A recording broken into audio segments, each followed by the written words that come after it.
대선이 양강구도로 흐르면서 문재인, 안철수 후보 간의 공방이 격화하고 있습니다. 그런 가운데 보수 진영 후보들 흩어진 보수의 표심을 되찾기 위해 안간힘을 쓰는 모습입니다.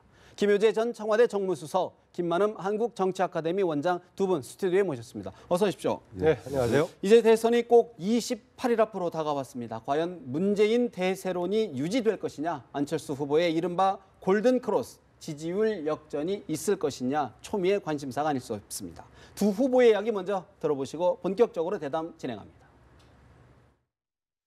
만약에 북한이 6차 핵실험을 강행하고 계속해서 핵 도발을 계속해 나간다면 그때는 사드 배치가 불가피할 수 있습니다.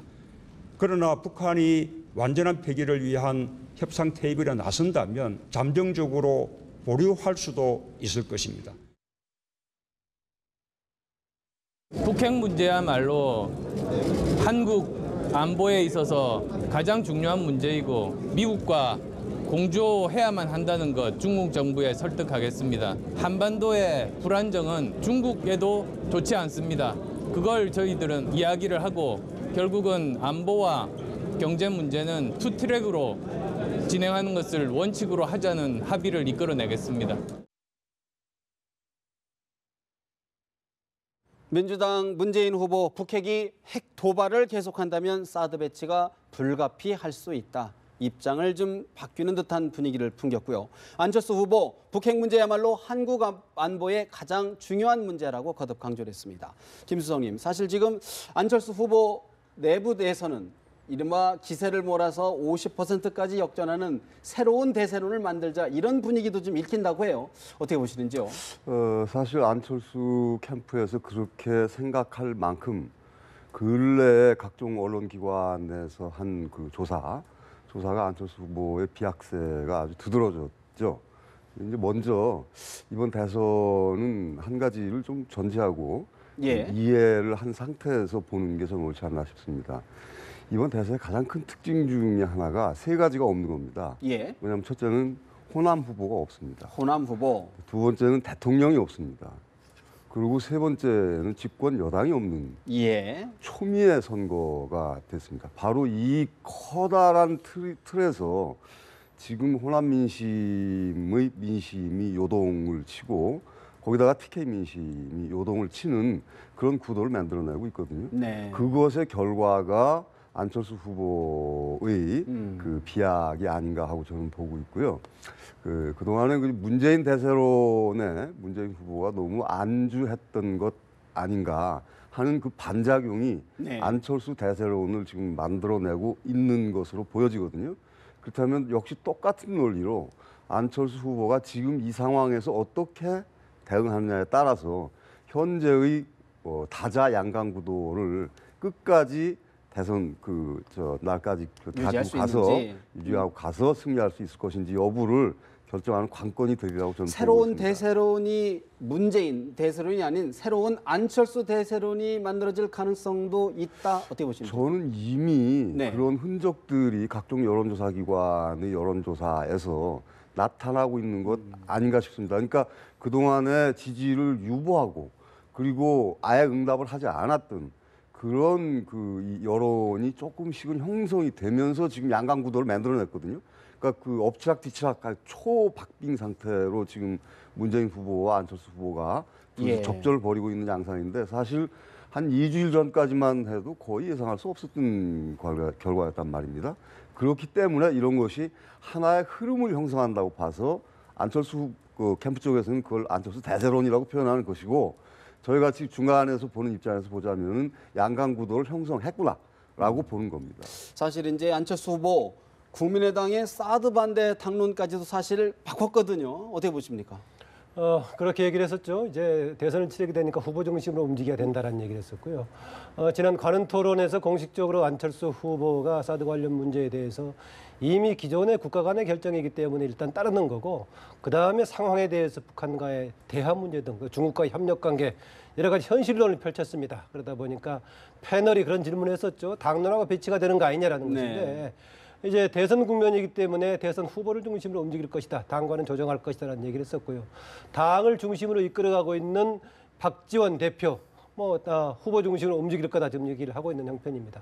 조금 전에 얘기했던 어쩌면은 국민의당 안철수 후보 새로운 대세론을 이야기할 수도 있을 것인데 그런 차원보다는 좀 승기를 잡았다 이런 얘기는 좀 승기를 잡았다 이런 얘기를 하고 있는 것 같습니다. 여론조사상으로는 초박빙임에도 불구하고 대체로 승기를 잡았다고 얘기하는 쪽은 아무래도 치고 올라가는 쪽에 지금 힘이 살아있다는 흐름이 그렇다. 그러는 쪽이고 또 하나는 문재인 후보 진영이 그동안의 캠페인에 대해서 지금 잘못됐다는 내부의 지적들이 많이 나오고 있습니다.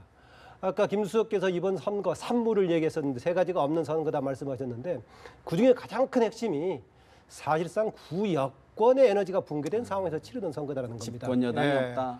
그런 상황인데도 문재인 후보 진영에서는 계속 집권 여당을 상정한 정권 교체론을 계속 얘기를 했었죠. 근데 그게 최근에 안 먹혀 들어가니까 안철수 후보를 향해서 보수의 지지를 받고 있으니까 이것은 정권 교체가 아니고 문재인만이 집권이야 정권 교체다라고 했다가 그것도 조금 무리해 보이니까 최근에는 국민의당과도 협력 관계가 돼야 되는데 이렇게 바뀌고 있어서 그런 캠페인 자체가 혼돈 일으키고 있는 거 보면은 조금 뭔가 지금 방향에서 허둥지둥하고 있는 느낌이 있습니다. 그래서일까요? 오늘 문재인 후보 각 당 대선 주자하고 대표가 참가하는 5+5 안보 비상회의를 제안했거든요. 집권 교체, 정권 교체하고는 좀 다른 프레임으로 좀 가보겠다 이런 흐름이 읽히는데 어떻게 보시는지요? 네, 뭐 그 측면도 있고요. 또 하나는 안보라는 것이 누구나 가장 중요한 국가적인 의제이기 때문에 그건 다뤄야 될 겁니다. 사실 이상으로 지금 최근에 심지어는 뭐 전쟁설까지 나오고 있는 정도이기 때문에 현재 대통령이 없는 상황에서 차기 대권을 노리는 사람들은 그 문제에 관해서 상당히 심각하게 논의를 해봐야겠고요. 그 점에서는 5+5 회담하자고 하는 것은 상당히 적절한 제안이고 당연한 제안이었다고 봅니다. 사실 그런 부분들은 이제 안보 강화 행보가 보수층을 좀 끌어들이는데 도움이 될까요? 바로 그렇습니다. 그러니까 아까 말씀드린 것처럼 집권 여당이 없는 선거라 했는데 바로 그 집권 여당이 이런 이 안보 문제와 관련해서 굉장한 어떤 강력한 목소리를 가지고 있던 보수를 기반으로 하는 정당이었거든요. 그렇기 때문에 그 보수 표심이 갈 곳을 잃고 헤매고 있는데 사실은 그 보수의 표심들은 문재인 후보에 대해서는 안보 문제와 관련해서 약간 불안한 느낌을 상당히 가지고 있었던 것이 사실입니다. 그러니까 그런 것들을 불식시키기 위해서 먼저 안철수 후보가 사드 문제와 관련해서 입장을 바꿨고요. 그리고 이번에 보면은 문재인 후보 역시 입장이 거의 180도 바뀌었다고. 조금 전에 저희가 음성으로 직접 들은 거에서도 바뀔 수 있다. 핵도발이 계속되면 바꿀 수 있다는 취지로 말씀하셨죠. 이미 제가 보기에는 바꿨습니다. 무슨 얘기냐면 그 문재인 후보가 한 논리는 이렇습니다. 지금 현재 북한에서 핵 개발을 중단하지 않고 ICBM, 그러니까 대륙간 탄도탄 미사일을 계속 쏘는 상황이라면 그렇다면 사드 배치는 불가피한 것 아닌가라는 의견을 지금 내놓고 있거든요. 그런데 그게 사실은 전혀 몇 달 전하고 바뀌지 않은 안보 상황은 바뀌지 않은 겁니다. 바뀌지 않았는데 문재인 후보의 그 문제를 대하는 태도는 바뀐 거거든요. 그러니까 이미 문재인 후보 쪽에서도 이 문제를 우리 그 국민들의 안보를 책임지는 이 문제와 관련해서 과거와 같은 태도로는 그러면 보수 표심을 얻을 수 없을 뿐만이 아니라 집권에 대한 불안감을 씻어낼 수가 없다라는 판단을 한 것이고 그런 문제의 기반 위에서 국회의장이 제안하는 안보 토론회, 안보 라운드 테이블을 한번 하자. 거기서 자신의 안보관을 한번 드러내보고 싶다라는 그런 생각을 갖고 있는 사실 거죠. 지금 이제 한반도 주변에서 4월 위기설, 한반도 뭐 타격설 뭐 등등이 있거든요. 변수가 좀 될 수 있을까요? 어떻게 보시는지? 저는 변수가 될 수 있다고 봅니다. 과거에도 사실은 이게 어떤 때는 그 반작용으로 변수가 되기도 했고요. 어떤 때는 정해작용으로 변수가 되기도 했습니다. 그러니까 안보 문제가 보수 표심을 그 자극해서 거기를 그 결집하게 하는 그런 효과도 있었지만 오히려 그런 걸 가지고 정치에 이용하다니 이게 무슨 일인가라고 해서 반작용도 역풍도 있었거든요. 그런데 사실은 지금 그 4월 위기설 같은 것들은 어떤 측면에서는 진실에 기반하지 않은 사실에 기반하지 않은 과장된 이른바 페이크 뉴스들이 굉장히 많이 지금 있습니다. 돌아다니고 있습니다. 특히 이게 그 대선 국면을 앞두고 각 당이 이 안보 문제와 관련한 태도를 조금씩 바꾸면서 그런 표를 가지고 있는 분들이 만들어내는 그런 흔적도 좀 있거든요. 그래서 영향은 저는 분명히 있을 거라고 봅니다. 그러니까 사람들이 지금 현재 상태에서 북한의 행동 그리고 이번에 특히 미중 정상회담에서 매우 이례적으로 이 정상회담이 이루어지는 걸 보고 아 정말 이 한반도에 무슨 일이 일어나는 것은 아닐까 하는 불안하다. 불안감을 가지고 있거든요. 누가 그거를 과연 해소해 줄 것이냐, 그렇습니다. 그런 선택을 할 것이다. 네, 그동안에 국내 정치 관련 이런저런 가짜 뉴스, 페이크 뉴스들이 얘기가 됐었는데 사실은 지금 최근 한반도 관련해서도 지금 그런 게 나오고 있죠. 네. 이것은 국내뿐만이 아니라 해외에서 근거 없는 이렇게 나왔던 것들이 국내에서 공식적인 언론에서 다시 소개가 되다 보니까 더 문제가 되고 있는데요. 지금 그래서 실제 이상으로 위기가 증폭되고 있는 건 분명하지만은요. 다른 한편으로는 지금 한반도 상황 또 동북아시아 상황에서 뭔가 중대하게 정책적인 결정이 있는 시기인 것은 분명합니다. 아다시피 미중 간의 정상회담이 열렸었고요. 지금 이제 트럼프 정부가 한반도 문제에 대해서 공식적으로 새로운 입장이 나올 소지가 있는 거고 또 시리아 미사일 폭격 다음으로 북한이라는 얘기가 나오고 있는 시점 아니겠습니까? 또 칼빈스로 한국 영해에 들어와서 다시 한번 또 들어와 있는 상황이기 때문에 분명하게 중요한 시점은 분명하다 이런 점이고요. 그리고 아까 문재인 후보의 사드 관련 입장의 변화는 현재에서 뭐 배치 문제에 대한 입장은 변화도 있지만은 사드 자체의 성격에 관한 어떤 입장의 변화도 있는 것 같습니다. 그동안에는 주로 더불어민주당의 시각이 북한의 북핵 대비용 관점보다는 미국의 MD 전략의 일환으로서 있다. 편입되는 것 아니냐. 그래서 부분적으로는 중국의 대응도 부분적 일리가 있는 것으로 인식되어 왔었는데 어제 오늘 문재인 후보의 입장이 북핵의 대비용으로 있는 것을 확실하게 발언해줬던 점에서 그동안의 입장하고 좀 이제 변화된 느낌이 있습니다. 특히 네. 안보 불안 문제와 관련해서는 이런 상황 인식이 좀 필요할 것 같습니다. 뭐냐면은 미국의 언론이 사실은 미국 주요 언론의 메인 앵커가 오산 기지에 와서 잠바 차림으로 전투기 앞에서 리포트를 했는데 그 리포트를 본 미국의 한국 교민들이 매우 불안하게 생각을 했고 두 번째는 무엇보다도 지금 현재 이거는 우리가 이해를 해야 됩니다. 그러니까 미중 정상회담이 매우 이례적으로 끝났는데요. 예. 끝난 다음에 기자회견도 없었고 공동 성명도 없었습니다. 그리고 나서 시진핑 주석을 불러다 놓고 바로 그 자리에서 시리아를 폭격을 했거든요. 그러니까 지금 전체적으로 지금 미국 정부가 이 전 세계 전략에서 매우 강경한 입장으로 돌아선 것 아닌가라는 느낌 같은 것들 때문에 지금 국내 이런 안보 불안과 겹쳐서 이게 증폭되고 있는 겁니다. 페이크 뉴스에도 우리가 현혹돼서는 안 되지만 그렇다고 해서 안보 경각심을 늦춰서도 안 된다. 일본 언론 같은 경우는 오늘 하루 종일 사실 이 뉴스를 하던데 이 와중에도 사실은 두 후보 간의 검증 공방도 치열한 것 같습니다. 어느 하나도 검증의 고삐를 늦추지 않고 있는데 안철수 후보의 이야기를 좀 먼저 들어보실까요? 계속 경선 관련 논란이 일어나고 있는데 위법 행위가 있다면 엄벌하겠습니다. 사드 배치 관련해서요 당론으로 이제 바뀔 것 같은데. 예, 설득하겠습니다. 결국 대선은 이제 대선 후보 중심으로 치러지는 겁니다. 아니 재산 내역 공개하실 거죠? 예, 저희들 후보 등록 때 공개하려고 다 준비를 해놨습니다. 국민의당 안철수 후보 등록대, 대통령 후보 등록대 공개하려고 다 준비를 했다. 얘기한 대로 오늘 좀 전에 안철수 후보 캠프에서 딸 설희 씨의 재산 관련 내용을 공개를 했거든요. 김 원장님 어떻게 들으셨고 어떻게 보셨습니까? 그동안 저도 이렇게 양적 균형을 맞추려고 계속은 얘기할 수밖에 없었는데요.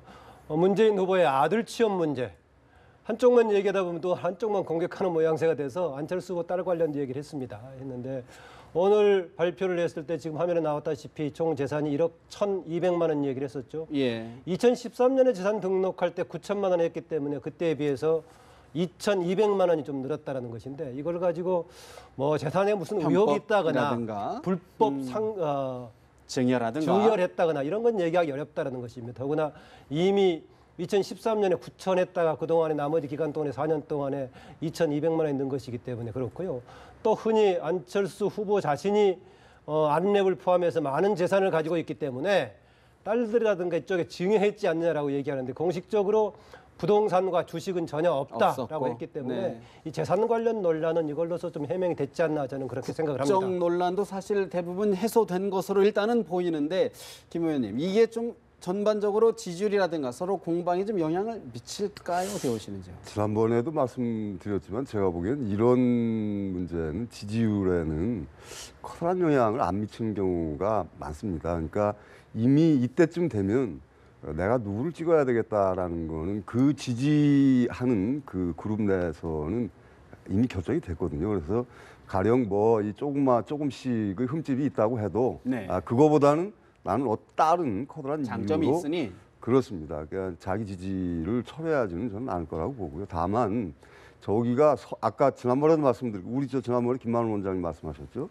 바로 이런 문제를 해명하는 과정에서 이 과정에서 뭔가 거짓이 자꾸만 드러난다거나 잘못된 대응이 드러나면 그런 것들이 문제가 되어서 반복되어서 잔매를 맞다가 이게 망가지는 경우가 있거든요. 그렇기 때문에 저 문제 그 본질 자체는 사실은 뭐 조금 잘못됐으면 잘못했다고 빨리 수긍을 하고 예. 그리고 다른 문제로 가는 것이 후보들에게는 도움이 될 유리하지 것이다. 그런 것이 기다 아니다라고 붙들고 늘어지면 사람들에게는 나쁜 인상만 줘서 그런 것들이 그럼에도 오히려 불구하고 국민의당의 선거인 동원 의혹 논란은 좀 뭐 해명할 필요가 좀 있을 것 같아요. 물론 이제 그거는 지금 현재 예. 선관위가 조사하고 조사에 있고. 들어갔기 때문에 선관위 조사의 결과에 따라서 네. 국민의당이 지금 현재 국민의당의 입장에서는 그래도 비교적 과거의 어떤 정치 관행을 안철수 후보는 하지 않고 있다라는 인상을 가지고 있는데 역시 안철수 후보 똑같은 별수 사람이구나라는 없구나. 인상을 예. 줄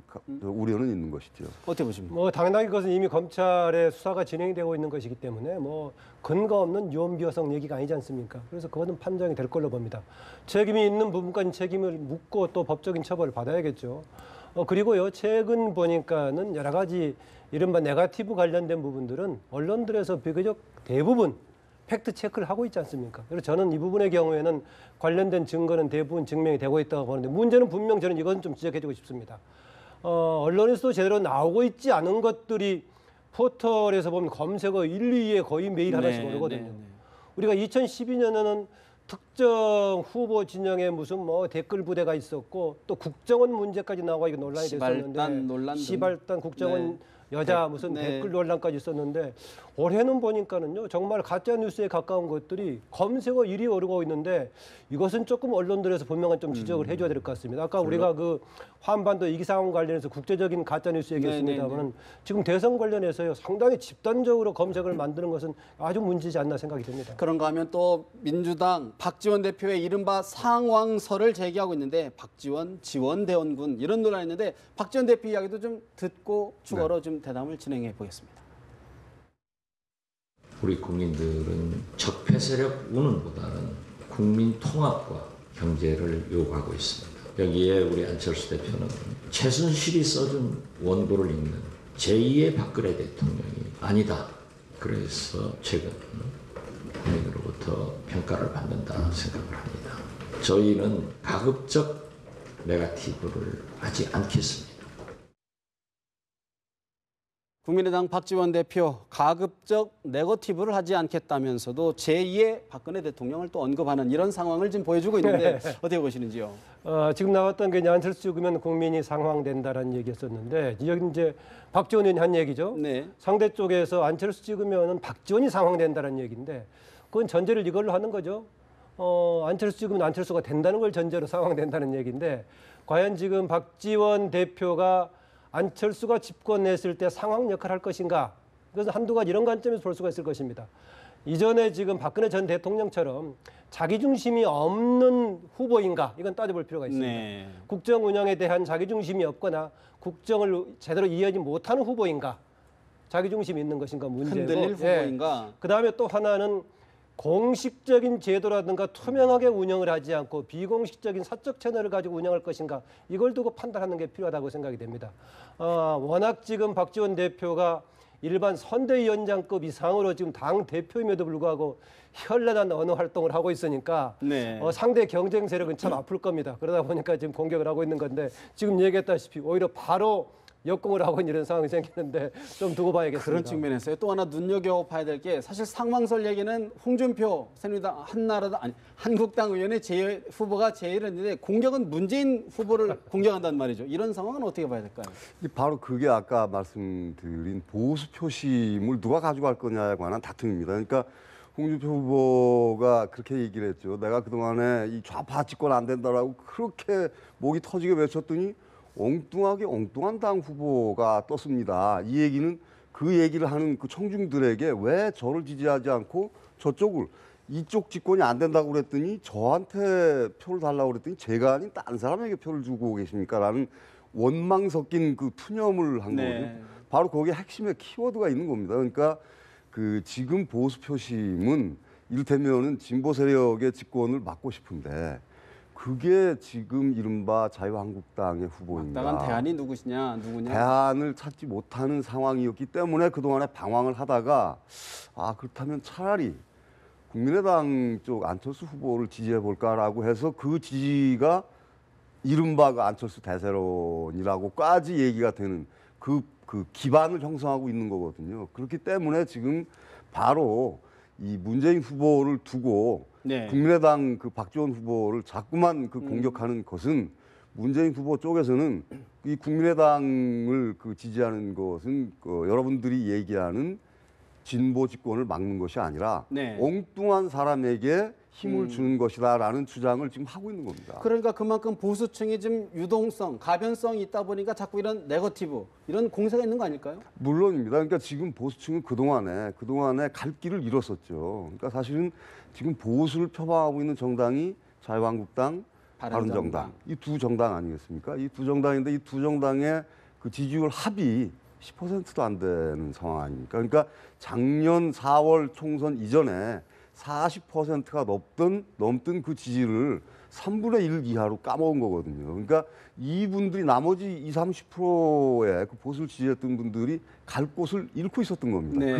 그 표심을 얻어내기 위한 것이 안보와 관련된 그 이 태도 문제이기도 하고 바로 이런 누구 찍으면 누가 된다 이런 이 프레임으로 만들어가는 그 기본인 겁니다. 그런 이분법적 공략이 통할지도 좀 지켜봐야 될 대목인데 저는 그 상황 또 제2의 최순실 논란에서는 이 부분을 좀 주목할 필요는 있다.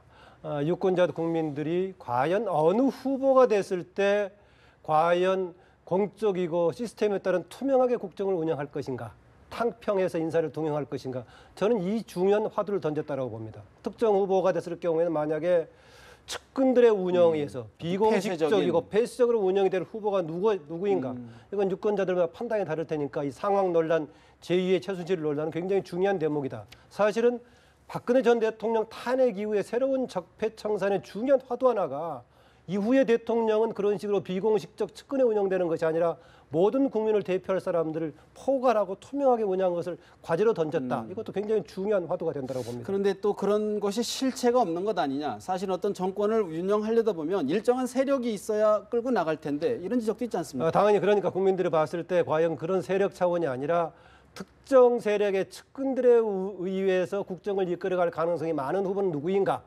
아니면 정말로 우리나라 최고 인재들을 등용해서 투명하게 국정을 그나마 더 운영할 사람은 누구인가? 물론 우리나라의 대통령의 권력이라는 한계가 있기 때문에 우리가 주문에도 한계가 있을 겁니다. 그래서 장기적으로는 사실은요. 대통령제보다는 다른 식으로 가는 게 맞는데 현재는 대선 국면이기 때문에 거기까지 얘기하기는 좀 그렇습니다. 사실 이제 꼼수 사퇴 논란을 풀어왔던 한국당 홍준표 후보 오늘부터 본격적인 대선 행보에 나섰습니다. 파주 임진각을 찾아 대국민 호소문도 발표했는데 오늘 경남을 방문했던 문재인 후보의 이야기부터 먼저 들어보겠습니다. 가뜩이나 지역 경제가 어려운데 도지사마저 속을 썩였습니다. 학교 급식을 끊어버리는가 하면 진주의료원을 폐업했습니다. 국정농단, 탄핵 반대 정당의 대통령 후보가 되어 도정을 팽개쳤습니다. 지난 좌파정권 10년 동안의 대북 정책이 지금의 위기를 초래했다. 통진당 이석기 전 의원은 이미 반국가단체 구성죄로 실형을 받았습니다. 이런 사람을 특별복권까지 시켜준 장본인이 당시 대통령 민정수석이던 문재인 후보입니다.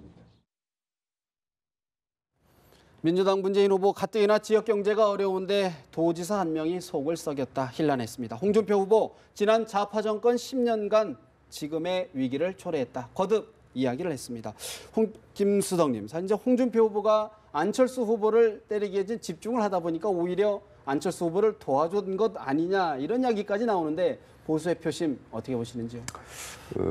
원래 그렇게 이 누군가와 서로 다투다 보면은 관심이 생기게 마련이고 그쪽 관심을 가다 보면은 어떤 쪽이 더 나은가 비교도 해보게 되죠. 근데 이제 먼저 홍준표 후보 스스로를 좀 돌아봐야 될 것 같습니다. 무슨 얘기냐면 홍준표 후보가 경남지사 시절에 네. 출마를 공식화하기 전에 사실은 홍준표 후보의 그 여론조사 지지율이 10%를 넘고 있었죠.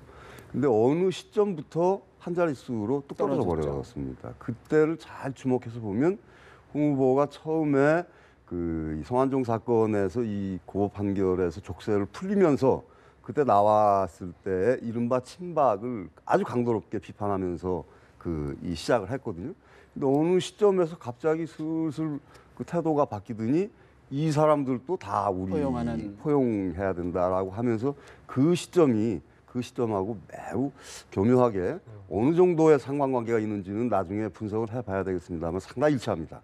그 얘기는 뭐냐면 홍준표 후보가 당시 홍준표 경남지사가 전국적인 국민의 민심을 읽어내는데 네. 뭔가 착오가 있지 않았나 하는 생각을 저는 해봤습니다. 왜냐하면 그 내에서 경남지사와 또 이 영남권 내에서 또는 그 당 내에서 보면은 이분들이 우리가 같이 가야 될 사람들이다라는 생각을 했음직합니다. 그렇지만 지금 그로 인해서 대통령 선거가 6개월 이상 앞으로 당겨지고 나라가 이런 혼란에 네. 빠져 있는데 그 정당의 후보로 나선 그러면 사람이 지금이라도 한국당의 인적 쇠신, 인적 청산이 좀 있어야 된다, 가능성이 있다?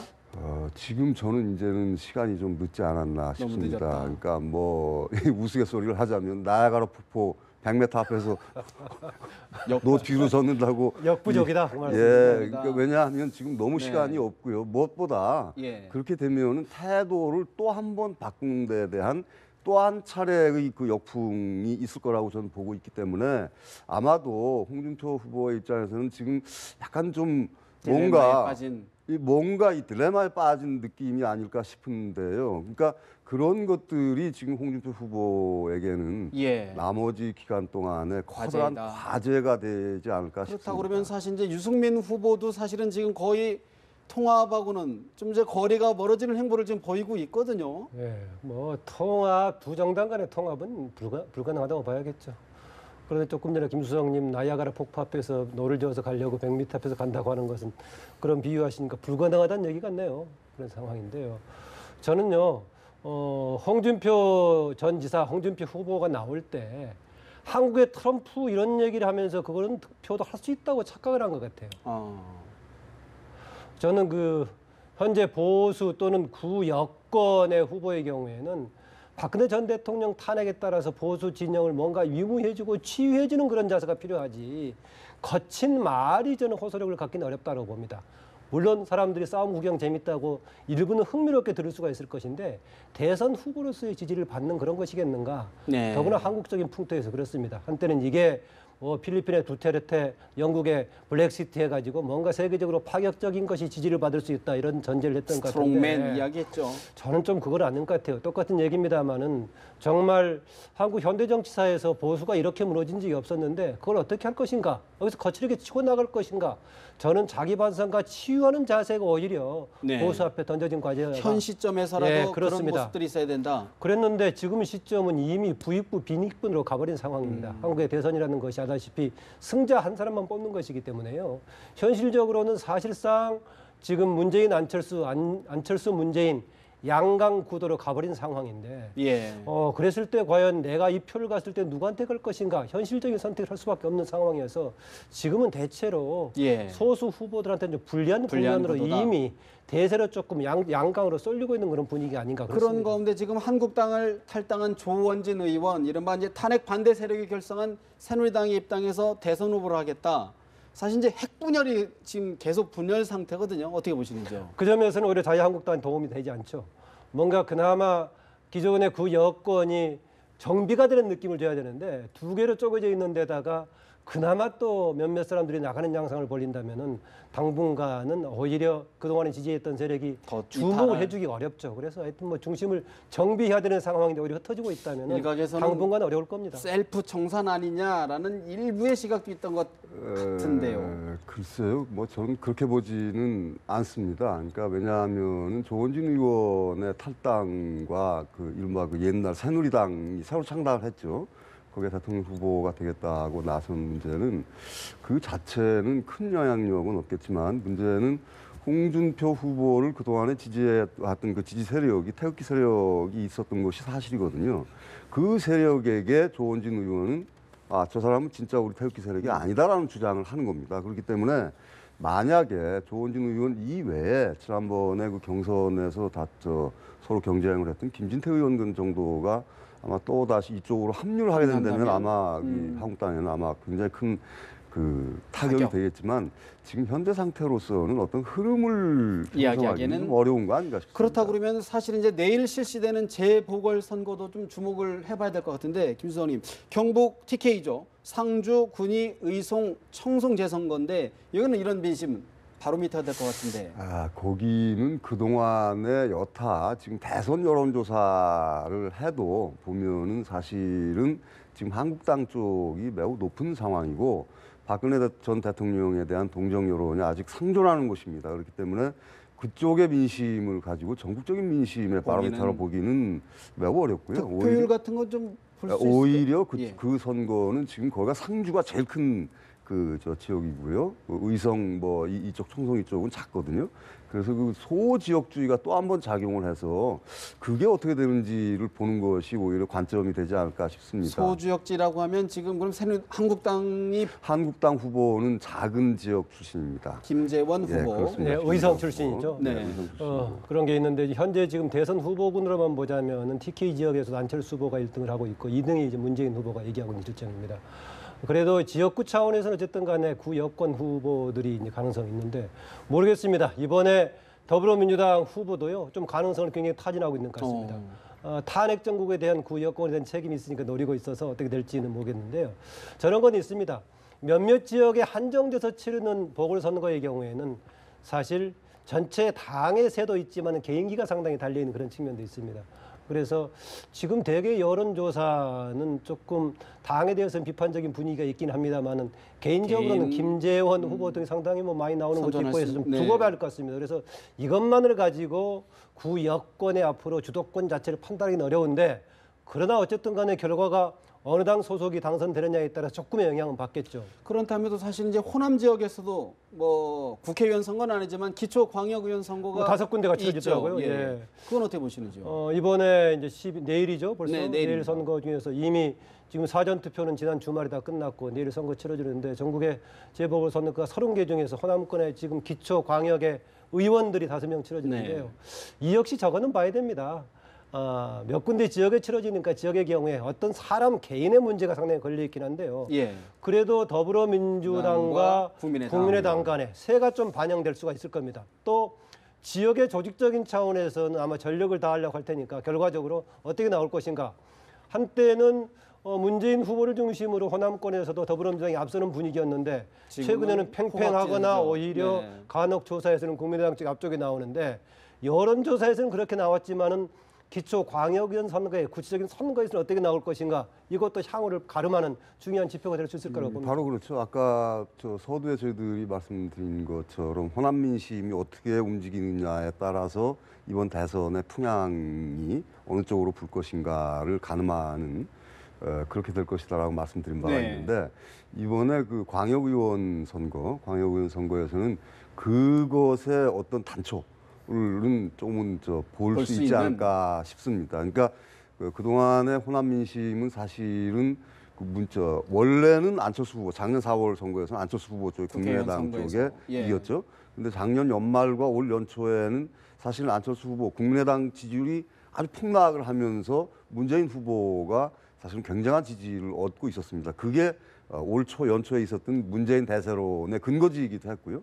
그랬는데 지난번 경선을 거치면서 안철수 후보에 대한 관심이 상당히 증폭이 커졌죠. 되고 거기다가 바로 다음 날 치러진 민주당 경선에서는 또 문재인 후보를 압도적으로 뽑았단 말입니다. 그래서 아직은 이게 베일에 가려져 있는 상태이거든요. 그래서 이번에 그 이 광역의원 선거 네. 거기에서 어떤 단초 같은 것들을 흐름을 읽을 수 있지 않을까 싶은 생각은 듭니다. 그 TK와 호남이 둘 다 이제 뭔가 좀 새로운 기회를 맞고 있는데 네. 호남의 경우에는 예전보다는 지금 이번에 그나마 둘 중에 선택할 수 있는 여지가 있기 때문에 예전보다 나은 유권자로서 나은 환경 아닌가라는 생각이 들고요. 대구 경북 네, 지역은 오히려 대구 경북의 경우는 조금은 다르다고 봅니다. 대구 경북도 기존하고는 다른 제3의 선택을 시도해 볼 수는 있겠지만 기존에 해왔던 전통적인 여권 후보에 대해서 계속 갈 것인지 말 것인지 아니면 제3의 선택도 아니고 아예 투표에 불참할 것인지 그 점에서 보자면은 새로운 전환기를 맞고 있긴 하지만은 좀 가도기적인 아픔도 있는 상황이 아닌가 그렇습니다. 마지막으로 하나 좀 짚어봐야 될 부분이 이제 내일부터 13일이죠. 13일부터 대선 TV 토론이 시작되는데 눈에 띄는 게 이제 사전 대본 없는 스탠딩 토론을 처음으로 좀 도입해 보겠다. 이런 게 이제 오늘 선관위가 얘기를 했는데 어떤 영향이 좀 있을까요? 어떻게 보시는지. 그 영향 문제보다도 신선하죠. 신선하고. 신선한데 근데 이번 그 토론회가 그 치명적 문제점을 가지고 있는 것이 스탠딩 토론 아주 좋은 겁니다. 그 바른정당이 유승민 후보와 남경필 후보가 그 스탠딩 토론을 해서 큰 주목은 못 받았지만 언론부터는 상당히 좋은 가능성을 봤죠. 상당히 좋은 평가를 네. 받았죠. 그런데 이번에는 뭐가 문제냐면은 이게 후보가 너무 많습니다. 5명. 예, 너무 많으면 어떻게 되냐면은 사실은 이 스탠딩 토론의 묘미는 중간에 모더레이터가 한 분 계시고 그다음에 양자가 치열하게 막 붙어야 이게 이 대본 없이 누가 실력이 있는지 없는지를 알게 되거든요. 근데 그게 아니고 6명, 5명 이렇게 되면은 각각 자기 하고 싶은 말만 하고 끝날 수가 맞아요. 있고요. 그리고 어떤 분에게 질문이 몰리면 그것이 오히려 역효과로 아, 저 사람이 제일 1등이구나. 이런 느낌을 역으로 줄 수가 있거든요. 그래서 오히려 그런 것들을 어떻게 보완하는 네. 사실은 그 이 방식이 좀 나오는 게 좋지 않을까 싶은데 지금 현재 선거법으로는 모두 불가능하죠. 초청을 해야 되니까 일정 지지율 이상이면 해야 네, 되는 그러니까 거죠. 형식은 그럴듯한데 내용으로 보자면은 이게 뭔가 싶은 생각을 저도 김성임처럼요 그렇게 뭔가 기존하고는 다르게 스탠딩 토론하면은 책상에다 이렇게 자기 자료 깔아놓고 나서 그거 뭐 네. 읽는 방식이 아닌 서서 얘기하기 때문에 자기 실력이 없으면 좀 티가 나겠죠. 이런 점에서는 굉장히 바람직한 새로운 변화인데 지금 선관위 기준에 따른다면 여러 명이 지금 경우에 따라서 몇 명이 될지 모르겠는데 경우에 따른 5명이 되어버릴 소지도 있거든요. 선관위 기준에 따른 토론은 현재 원내 5석 이상 또 지난 전국 선거의 3% 이상 이걸로 하면 지금 5정당이 다 해당이 되는 상황이어서 그렇게 하면 여러 명이 있다 보면은 사실상은 차별성을 좀 만들기가 쉽지 않습니다. 그래서 선관위에서는 공식적으로 그 규칙에 따라서 3번에 거쳐서 5명을 하게 되겠지만은 다른 방송사들에서 연합뉴스를 포함한 다른 방송사들에서는 자유롭게. 뭔가 양자 네. 토론의 방식을 다양하게 좀 도입하는 것도 필요하다고 봅니다. 만약에 현 구도에서 그대로 치러진다 그러면 그 토론이 이루어진다 그러면 그래도 어느 후보가 좀 유리할 것으로 보시는지요? 능력 있는 사람이 자질 능력이 좋겠죠. 보면은 군소 후보들이지만은 뭐 정의당 후보라든가 유승민 후보라든가 홍준표 후보도 괜찮고요. 양강 중에서는 상대적으로 좀 안철수 후보가 좀 낫지 나은 것 않는가 좀 아닌가. 그렇습니다. 그런 점에 있어서는 뭐 실력 차이가 확실하게 나려면은 두 사람 붙여가지고 하는 게 좀 나을 겁니다. 그래서 현재 양강 구도가 앞으로까지 계속된다면은 국민들의 네. 평가를 위해서 양강들한테는 한 2번 정도 스탠딩 토론 방식을 언론사에서 방송사에 주선해서 하는 것도 필요하지 않겠나 그런 생각도 합니다. 바로 그렇죠. 동의하고요. 그런데 지금 현재 양강 구도가 되려고 그러면 그건 선관위 주제가 아니고 방송국 주제가 되어야 되고요.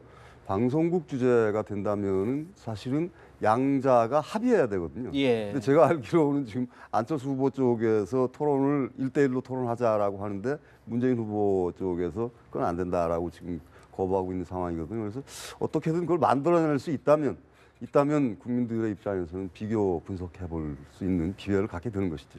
알겠습니다. 사실 두 분이 말씀해 주셨던 것처럼 일찍이 고민하지 않았던 호남, 대구, 경북 지역 유권자들 과연 최종에 어떤 선택을 해야 될지 이제 28일을 기다려봐야 될 것 같습니다. 두 분 말씀 여기서 줄여야 될 것 같습니다. 지금까지 김효재 전 청와대 정무수석, 김만흠 한국정치아카데미 원장 두 분으로부터 정치 이야기 좀 들어봤습니다. 말씀 잘 들었습니다.